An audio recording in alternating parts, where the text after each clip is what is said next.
মা, compass, excuse me. কিরে, কিছু জানতে পারলি? হ্যাঁ মা, নাইট্রোজেন বেসড গ্যাস লিক করেছে আর সেটা থেকেই এটা হয়েছে। ডক্টরও তাই বললেন। মা, আমি ওই সিগন্যালের কাছেও গেছিলাম, ওখানে এখনো গ্যাসটা রয়ে গেছে। আমার যতদূর মনে হয় ওখানে কিছু ফ্যাক্টরি আছে আর কিছু বস্তি আছে। ওখানেরই কোনো জায়গা থেকে এই বিষাক্ত গ্যাসটা বেরিয়ে এই অবস্থা হয়েছে। আর মা, ওই গ্যাস থেকেই লোকজনের বমি বমি ভাব, শ্বাসকষ্ট, এই সমস্ত কিছু হয়েছে। এই গ্যাস লিকের খবরটা কি এখনো পুলিশ জানে না? না মানে খবরটা কি চেপে দেওয়া হয়েছে নাকি? নিউজে কোথাও তো কিছু দেখাচ্ছেই না। না না না, খবর পৌঁছলে ওরা মিডিয়াতে সেটা লিক করতে পারে না, তাতে তদন্তের ক্ষতি হতে পারে।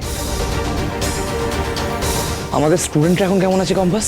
অনেক বেটার, আগের থেকে অনেক স্টাডি। Thank god.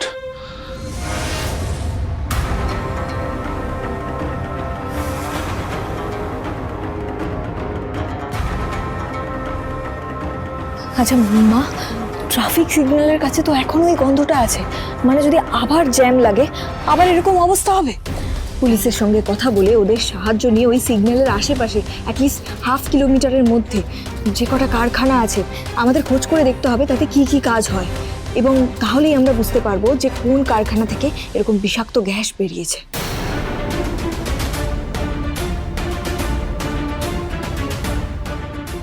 আমি কথা বলছি। কম্পাস, এই সমস্ত নিয়ে তোমার এখন ভাবনা চিন্তা করার দরকার নেই। Morning sir. অনেক পলিউশন কন্ট্রোল বোর্ড অলরেডি কাজে লেগে গেছে, পরিবেশবিদরাও কাজ করছে, পুলিশ তদন্ত শুরু করে দিয়েছে, কেউ বসে নেই কম্পাস। তাই তোমার অযথা ছুটোছুটি করার কোনো দরকার নেই, বুঝলে? তোমাকে এই মুহূর্তে অন্য একটা ইম্পর্টেন্ট কাজ করতে হবে। এই তো যে আমাদের কলেজে তো সরস্বতী পুজোটা বেশ বড় করে হয়, পুজো, ফাংশন, খাওয়া দাওয়া, আড্ডা, তুমি সবটাই জানো। হ্যাঁ, এবারও হবে। আমার না এটা নিয়ে একটা রিকোয়েস্ট আছে। আচ্ছা, কি রিকোয়েস্ট? এবারের পুজোটা আমাদের কলেজের বেস্ট গার্ল কম্পাস করুক।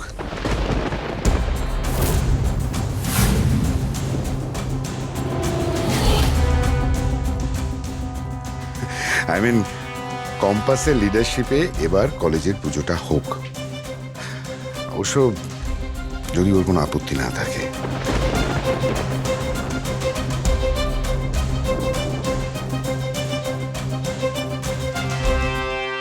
বাবা, অখিলেশ চৌধুরী আমার নামে ভালো কথা বলছে, আমাকে পুজোর দায়িত্ব দিতে চাইছে।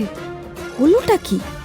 কলেজে আসা থেকে দেখছি লোকটার মুখ পুরো আলাদা, ভালো মানুষ টাইপের। বাড়িতে কিছু হয়েছে নাকি? এত অবাক হোস না, তোকে পরে সবটা বুঝে বলছি। আমার সাথে বাড়িতে অনেক কথা হচ্ছে। ঠিক আছে, তুমি যখন বলছো তাহলে তাই হবে।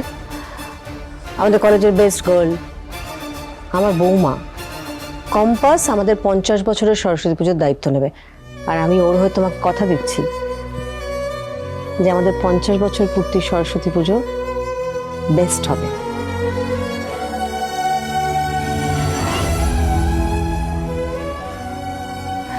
বিহান, তোমার কোনো আপত্তি আছে বেটা? দেখো, আবার দায়িত্ব দিতেই পারো, কিন্তু আলটিমেটলি পুজোটা হবে তো, মানে প্যান্ডেল হবে তো, ঠাকুর আসবে তো। কম্পাস ভৌমিকের ব্যাপার, উনি এবার বৈজ্ঞানিক মানুষ, উনি কখন কি ভাবতে ভাবতে সব ফেলে ফুলে চলে যাবেন আর আমরা হাঁ করে বসে থাকবো। তারপর পুজোর দিন সকালবেলা দেখা যাবে প্রতিমা আসা তো দূর, পুজোর প্যান্ডেলই হয়নি। মোটেই না, মোটেই না। আপনার কি মনে হয় আমাকে দায়িত্ব দিলে আমি পালন করতে পারবো না? আমাকে যদি কলেজ থেকে দায়িত্ব দেওয়া হয় এই বছরের সরস্বতী পুজোর, তাহলে দেখবেন আমি এমন ভালো করে সরস্বতী পুজো করব যে সারা শহর বলবে নোবেল ফিউচার কলেজের সরস্বতী পুজো best. We know that. Very good, আমি তো এটাই চাইছিলাম। তাহলে তুমি তোমার কাজে লেগে পড়ো। আর আমাদের কলেজে যে সমস্ত স্টুডেন্টরা অসুস্থ হয়ে পড়েছে তাদের পরিবারের সাথে আমি পার্সোনালি কথা বলবো, যার যা দরকার আমরা সব কিছু প্রোভাইড করবো। তুমি এ ব্যাপারে একদম চিন্তা করো না। আর ওই ট্রাফিক সিগন্যালে যে ঘটনাটা ঘটেছে না, আমার ধারণা একটা ইউজুয়াল ঘটনা। বাস বাতাসে এত পলিউশন, সেখান থেকেই হয়েছে আর কি। তুমি না প্লিজ এর মধ্যে আর ঠকো না, পুলিশ প্রশাসনকে কাজটা করতে দাও। আমার মনে হয় এই সরস্বতী পুজো নিয়ে তুমি 100% কনসেন্ট্রেট করো। 50 বছরের পুজো, ইম্পর্টেন্সটা বুঝতে পারছো তো? তাহলে এখন থেকে তো কাজে লেগে পড়াটা ভালো, কি বলো? অফকোর্স, যখন তুমি বলছো কাজে লেগে পড়তে হলে।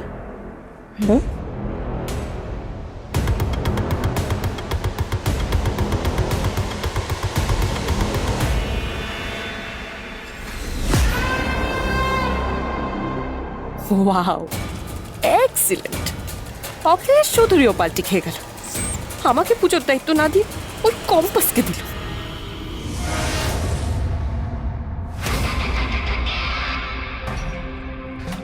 আমার কথাতেই অখিলেশ কম্পাসকে দায়িত্বটা দিয়েছে, এটা নিয়ে তুমি টেনশন করো না।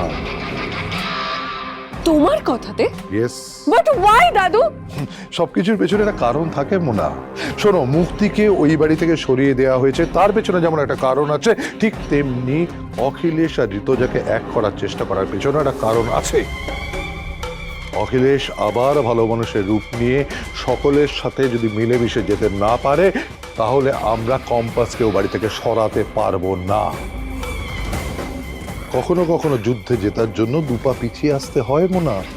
হ্যাঁ, অখিলেশকে ওই বাড়িতে প্রায় এক ঘরে করে দেওয়া হয়েছিল, তাই ওর পজিশনটা ঠিক করার জন্য কম্পাসকে দায়িত্ব দেওয়াটা জরুরি।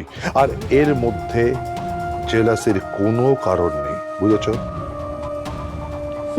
তুমি বরং কম্পাসকে সারাক্ষণ হেল্প করবে, ওর সঙ্গে সঙ্গে ছায়ার মতো লেগে থাকবে। মোট কথা, ওকে পুজোর মধ্যে আটকে দাও, যা সাহায্য করার দরকার করো। পুজোর মধ্যে ওকে এমন ভাবে ইনভলভ করো যাতে ও ওর বাবার আবিষ্কার নিয়ে বা এই গ্যাস লিকের ব্যাপার নিয়ে তদন্ত কিচ্ছু না করতে পারে। ওকে উৎসাহ দাও, দরকার হলে ওর সঙ্গে হাত মেলাও, ওকে যে করেই হোক কলেজের কাজে আটকে রাখো। আগামী 7 দিন ও যেন সরস্বতী পুজো ছাড়া আর কিছু নিয়ে ভাবতে না পারে। তুমি বুঝতে পারলে আমি কি বললাম? ইয়েস দাদু, তুমি আমাকে যা করতে বললে আমি ঠিক তাই করব। Good girl. তা বলে নিজের জন্য কিছু করব না তা না। সরস্বতী পুজোতে বিহানের পাশে দাঁড়িয়ে অঞ্জলিও দেব, আর ফাংশনেও বিহানের সঙ্গে আমিই পারফর্ম করব। ওই কম্পাসকে কিছুতেই করতে দেব না।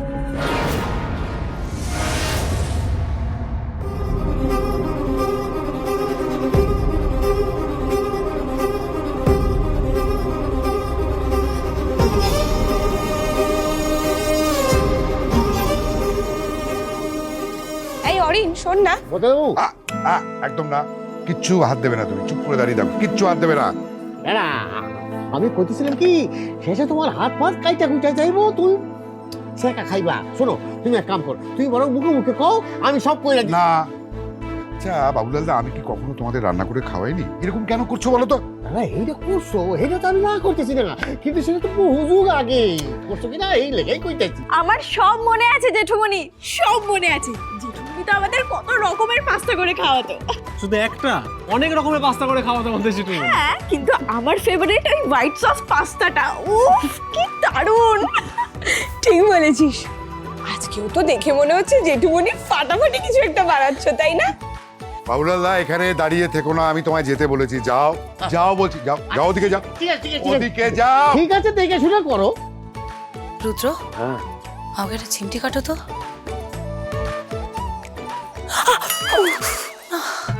ঠিকই দেখছি, স্বপ্ন নয়, এটা সত্যি।